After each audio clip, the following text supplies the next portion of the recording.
Welcome to this RevelX podcast on innovation.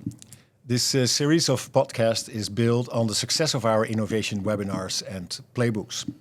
And with these podcasts, we share the best practices on realizing growth through innovation. Practices that are based on extensive research and many years of experience as innovation consultants, managers, entrepreneurs, and investors. Today, we will dive into the topic of professionalizing your innovation management. At RevelX, we partner with companies who are serious about their long-term survival and thus about innovation. Continuous innovation is the source for sustained and sustainable business growth. And we believe that we have arrived at a stage where innovation must be seen as a core process and an integral part of corporate strategies. My name is Eric de Groot, and I'm partner and founder at RevelX. And I'm joined today by Michael Stilger. Michael is the co-founder and senior vice president of Qmarkets. And Qmarkets is one of the leading companies in intelligent innovation software and one of our strategic partners of RevelX. Please join me in my conversation with Michael. Hi, Michael. Good to see you and welcome to this podcast. Thank you so much for the invitation. Much appreciated, Eric. Great to have you here. Michael, can you please give me some explanation about Qmarket, what it stands for, what is the company all about? So Qmarkets was founded about 15 years ago. And our vision was always to make the world better through innovation. We were very much inspired. Our founder, Noam Danon, and he started with the whole vision of the wisdom of the crowd, how much power is hidden in the crowd, how much knowledge and intelligence, crowd intelligence. We then realized that you can use that intelligence to forecast when you ask the right questions. Hence, question markets, Qmarkets. Okay, so this is Right. where our That's how the name came about. the name came along,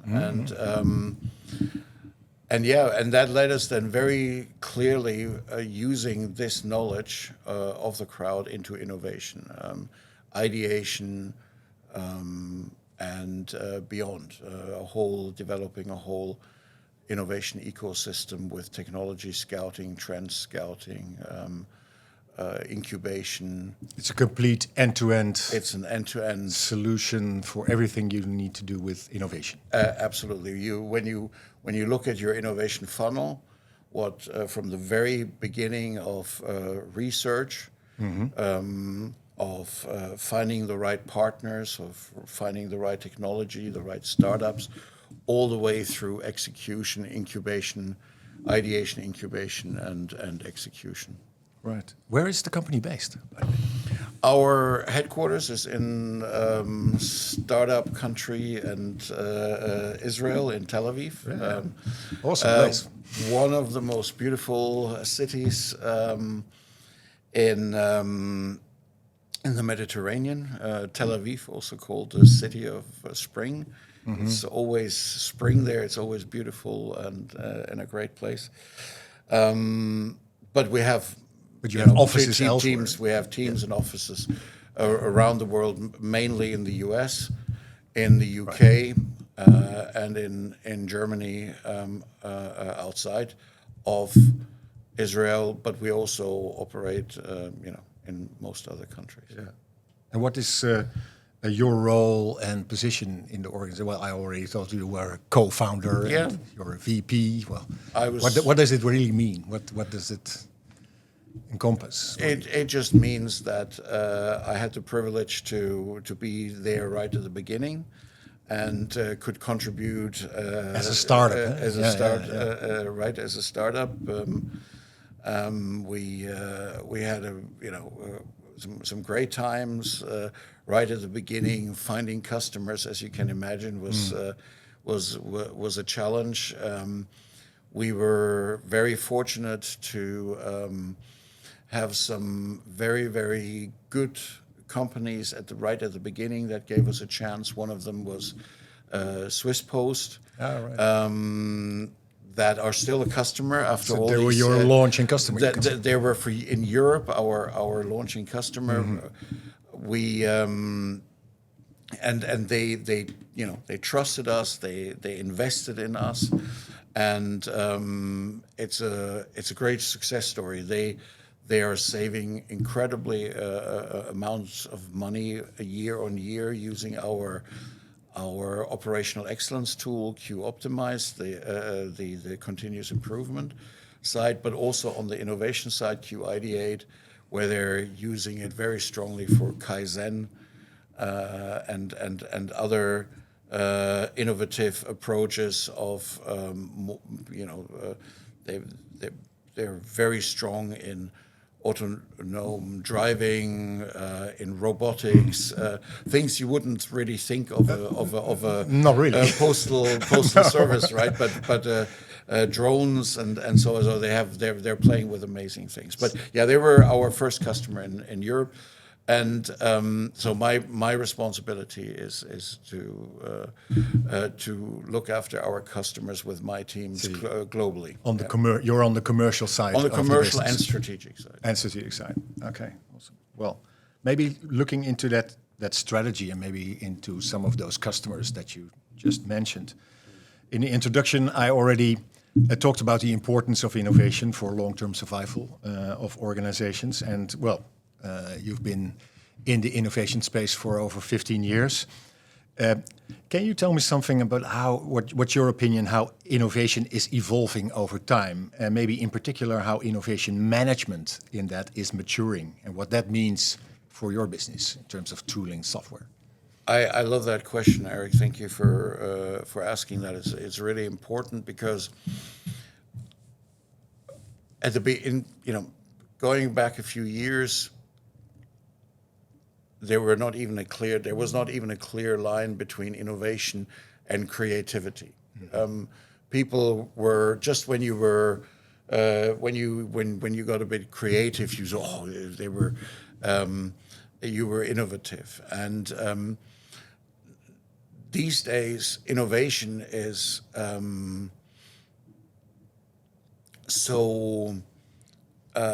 it's such a big word. And everyone understands something else from it. You have, incremental innovation. You have radical innovation. You have you even have social innovation. Social innovation, very trendy at the moment. Very trendy. You have sustainability innovation. You have so many different disruptive innovation. Of course, that's forgot. It has grown, but I found that innovation, at the heart of innovation, there is often either the topic of customer experience, CX, so to drive innovation to improve customer experience, also cost optimization. For incremental innovation, where there's a lot of, especially these days, there's a lot of pressure on budgets and so on, and you need to be innovative to around your cost base. And the other one is to find blue oceans, right? To get out of your blue ocean, meaning that you are operating in an area where you have as little competition as possible, where there's no pressure on margins and so on. So to break out and to find these blue oceans for an organization. And the tool is perfect for helping you with any of these innovation around customer experience, engaging your employees. It's another area, another field. Finding blue oceans, and just finding disruptive innovation. Is there also some evolutionary process there? Do you maybe, for instance, start with the internal side, lowering costs, etc., then looking at customers, and then maybe go beyond, looking for the new?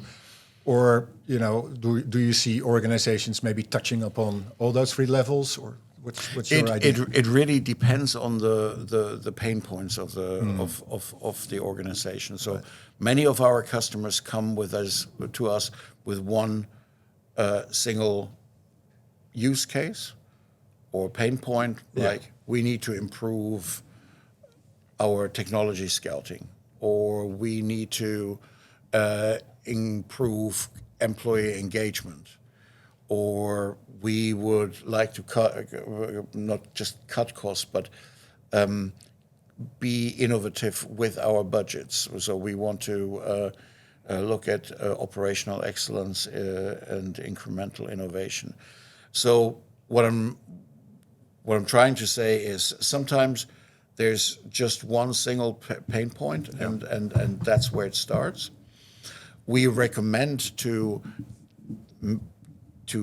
create a beacon project or a light tower project and say, we start with one, we make that successful, and then the whole ecosystem can, it's modular, it's different products. So you use that as a flywheel to touch upon all the exactly. You can do the flywheel approach, and you can then bring in the other modules.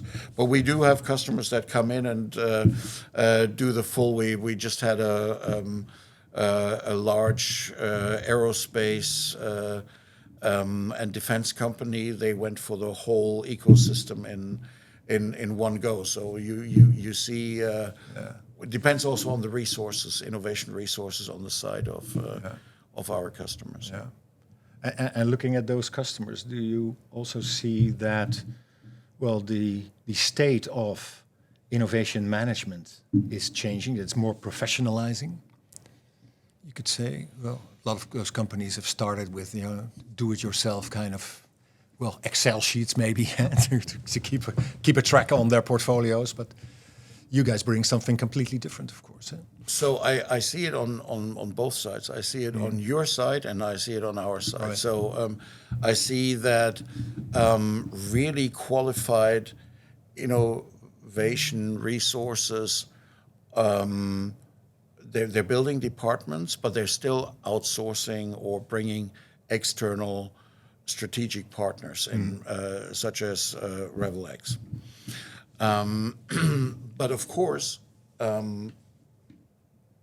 you need basically a tool to scale it. Why do you need an innovation tool? And it's the biggest purpose of an innovation tool is to scale the innovation, to bring ideation or optimization or scouting into the furthest corners and regions of your organization. We have seen this with customers.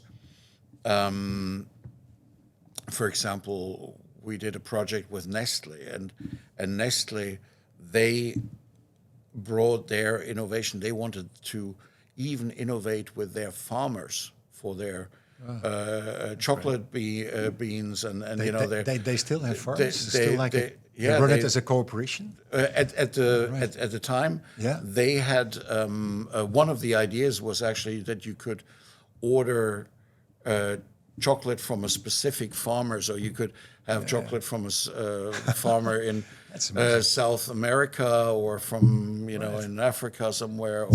Probably tastes better over there. But so the point being that you can innovate not just with your employees, but you can take it really far outside, and involve the supply chain, involve partners, involve customers, involve academia, and so on. So there are some amazing use cases out there, and there is a maturity. It absolutely increases, and you have some great companies that do that, but there is still a need. There's a strong need for innovation expertise, strategic innovation expertise, and we bring the tool Right. that lets you scale the innovation and reach to the furthest corners of your organization. Yeah. That's, by the way, also the reason that we came together in our partnership, but a little bit the other way around. We found out that that many of our customers, after doing some practice rounds on innovation for a couple of years, they needed to improve that innovation management capability and, of course, the innovation performance. Often they were looking for better transparency of the process. Is the CEO not only doing business with his friends or that sort of thing, looking for better collaboration internal in the organization, but also outside, and also a better and efficient process, and of course, downright better results. So I think what you're just saying is really, really important. So when you ask about the transformation of innovation in organizations, I think that is what is one of the key things that you mentioned, is that it moved away from the CEO and CTO. It moved away from the R&D department. Before it was just R&D innovation is R&D, or innovation. Or product development. Product development, PD. Ford is one of our customers, and it started exactly. The owner of this is PD, product development.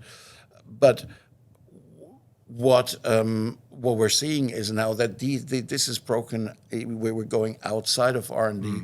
We're going outside of just the top 50, top 100. And innovation is becoming something for everyone, because there's so much knowledge in the crowd. There's so much expertise throughout the whole organization and around the organization. And modern CEOs catch that vision and engage everyone around them to innovate and to make the organization better. Yeah. And by the way, in trying to do so, we were looking for outside partners as well. We found you in our search of excellence, and obviously for the reasons I just mentioned, to how to improve that management process and really make it a primary process of your business. Why is this partnership also important for Qmarkets? That we now have in place here? Oh, it's absolutely critical for us, because we don't offer professional services. We don't offer strategic services. Of course, we offer the implementation of the system, etc. But we very strongly believe in producing the best of breed innovation software. This is our core, and this is where we are the best. But all the things around it, the strategic, the workshops, the labs, everything else, we cannot deliver. We don't deliver, because we have our focus, which is the producing the software ecosystem.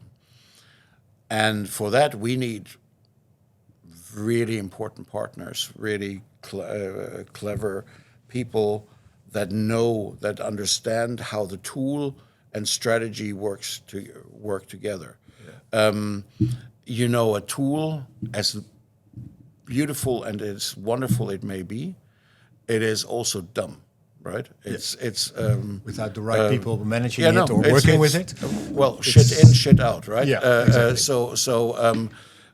So it needs it in itself. A new tool can do a lot, but to be consistently successful, to consistently create a return of investment, it needs a good team around it. It needs people that manage it, that understand it, that know how it fits in an organization, how to bring the right campaigns, the right questions, the right initiatives to the organization, to understand the strategic framework around it, to understand how it can influence the culture positively.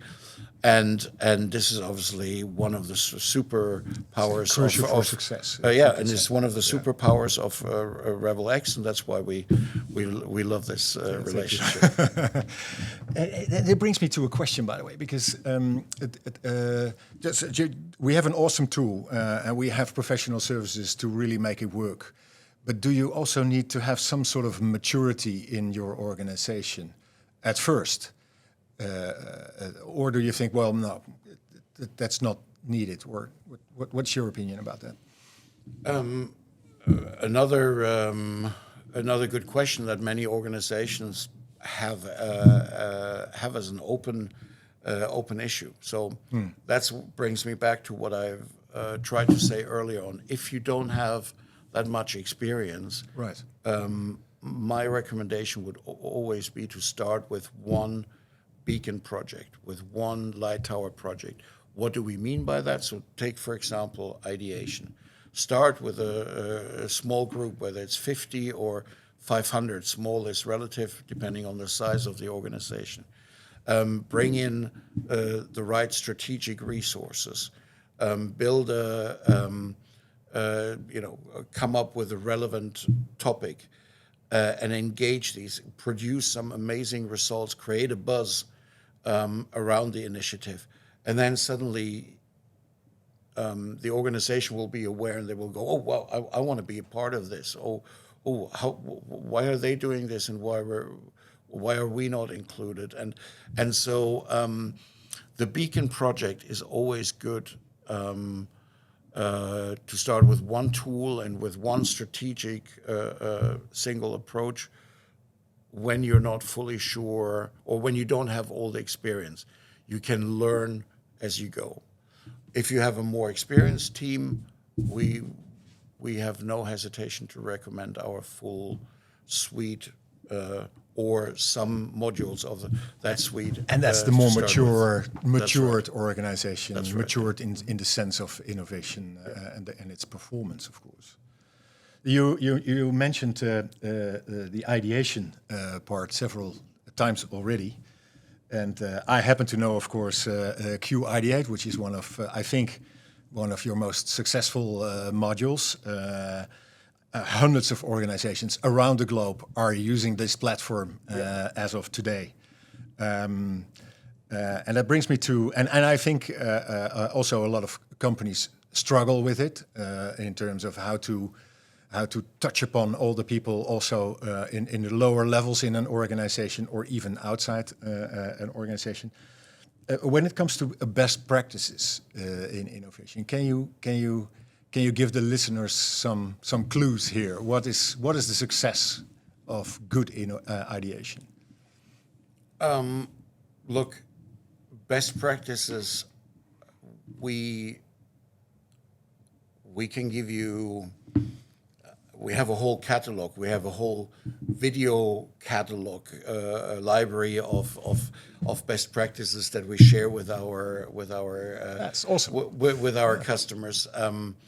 It very much depends on the case, but if I may just mention some highlights. So yes, please. First of all, a best practice is to create the right campaign question.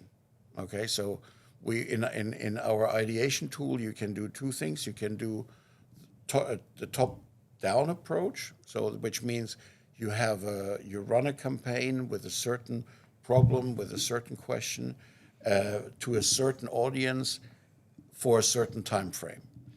Or you do a bottom-up approach where you have an ideation box, so to speak. Any idea that you have, you can enter into the idea box. But the more powerful, or one of the best practices, is use the campaign tool, ask relevant questions, give the necessary background, and then engage the right audience. We have this wonderful story with the BBC, for example, where the BBC at the time when we did the project, they were standing on three pillars: entertainment, sports, and news. And entertainment had the challenge that they didn't have enough male viewers. How come?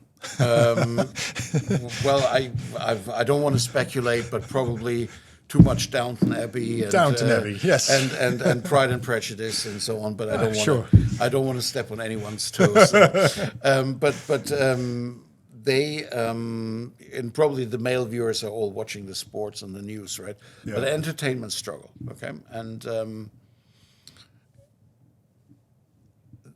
they defined a campaign where they said, we struggle with this. Mm-hmm. So they shared the problem with the audience, which is amazing, which is, they say, look, we have a challenge, we have a real problem.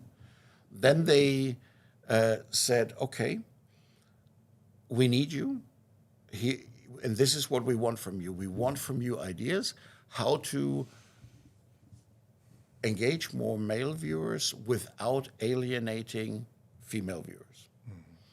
And this idea went out, and it started this campaign went out, and it started relatively slow until at the time the head of entertainment started to be involved himself. Okay.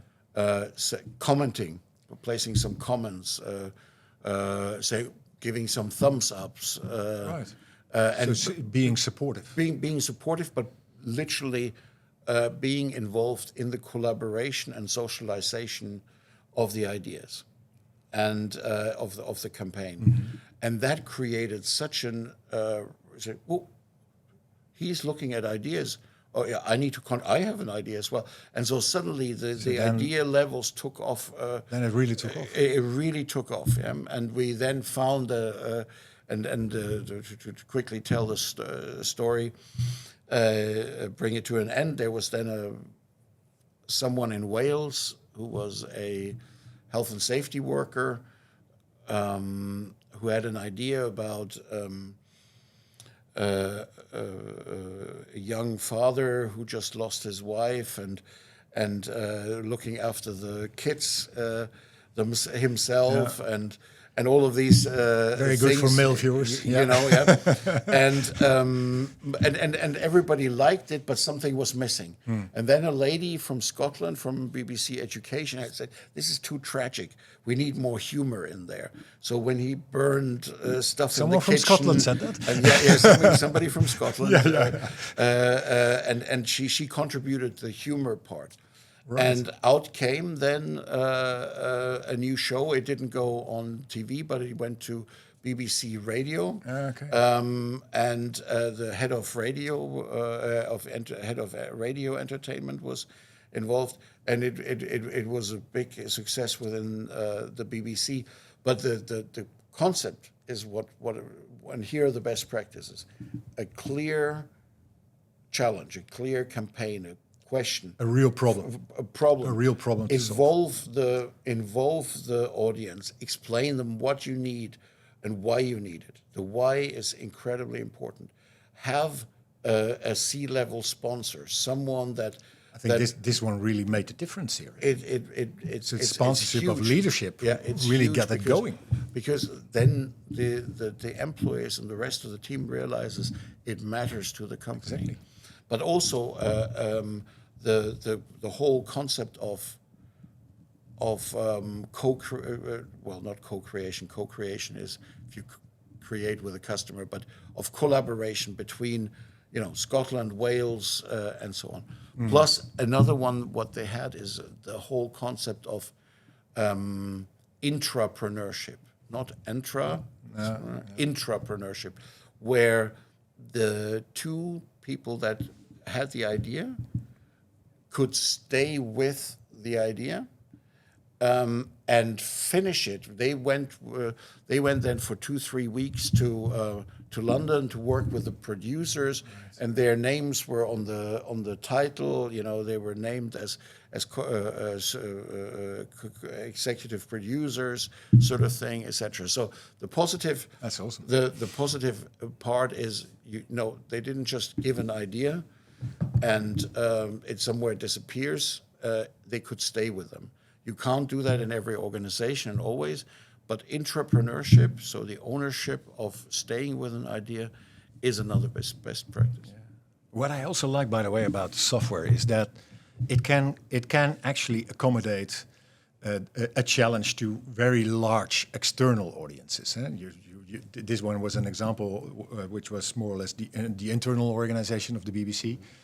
But you can even do this for the whole society. Now, I know for a fact that you have a great example here somewhere in the United States with, I think it was the police, in South Carolina.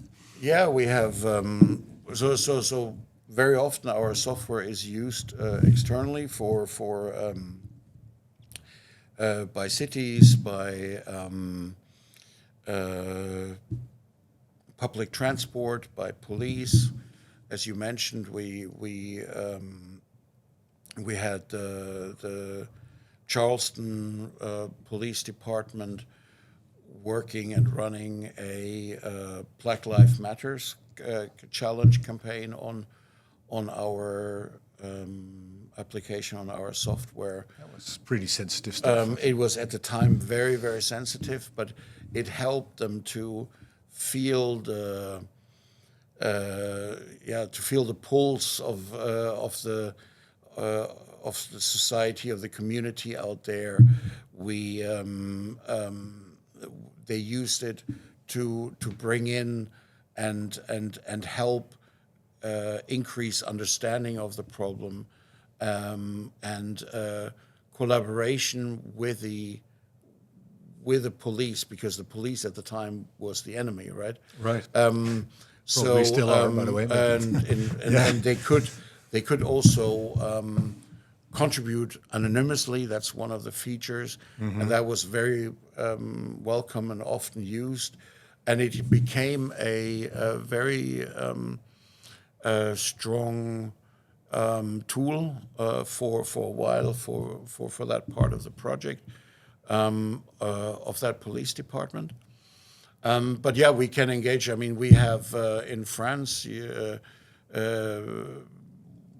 we have a big petrol and energy company. They engaged over 1 million users on their petrol stations. So it's highly scalable, the tool, and it can engage with, as you said, with internals, but also with externals, including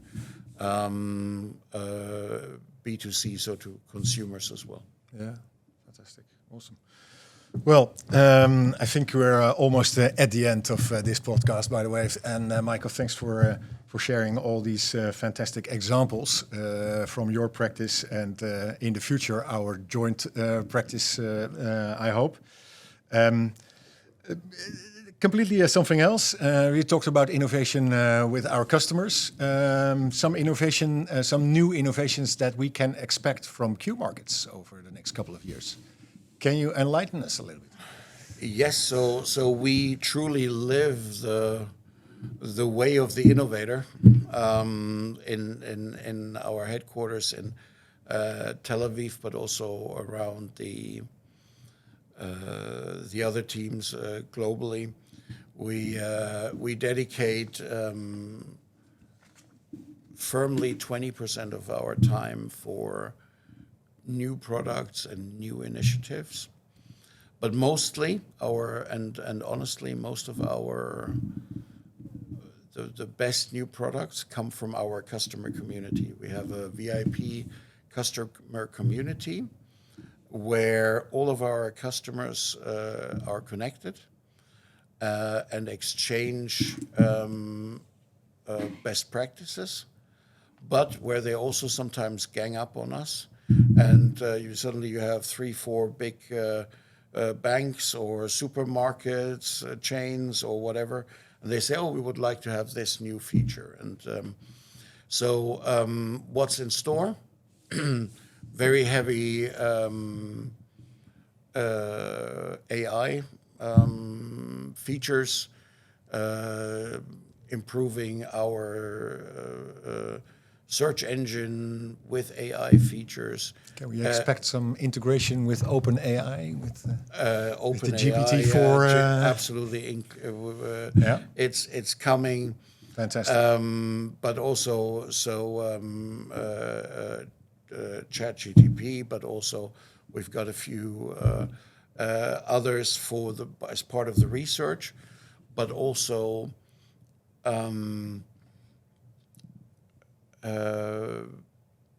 artificial intelligence that senses emotions, because innovation is also an emotional thing. Absolutely. So we've seen a really cool example recently on an auction house where you don't when the bidding starts for it's not done by who's investing the most money, but it's done by who has the fastest heartbeat, because that apparently shows, oh, I really, really want this. So the emotional investment. So we're working on a lot of this. We're working on extending our ecosystems. Currently, there are 5 different innovation products there. We're planning 2 to 3 more.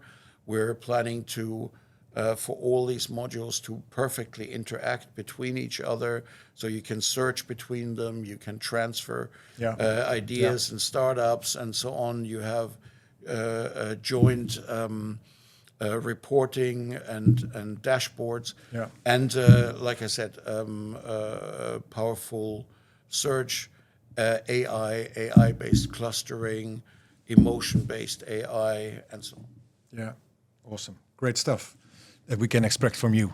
Thank you, Michael, for being with us and taking the time to talk about this great topic. Oh, Amsterdam is always worth a trip. So, for sure. We're always welcome, you know that. Yep, we will follow up this conversation with more practical cases in our next podcasts. In the meantime, we offer our listeners the opportunity to engage in a free, no strings attached 30-minute consultation, either with myself or with Michael. Or if we have aroused your curiosity, even better, we can schedule a demo with one of the products. Please send an email to info@revelx.nl, and we will contact you as soon as possible. And if you want more innovation resources, we have a fully stocked growth warehouse. The warehouse can be accessed through our website, www.revelx.co.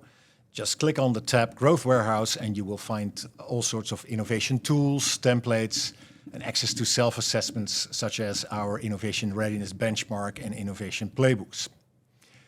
Thank you for listening to this podcast, and watch this space for more podcasts in the future. Thanks, Michael.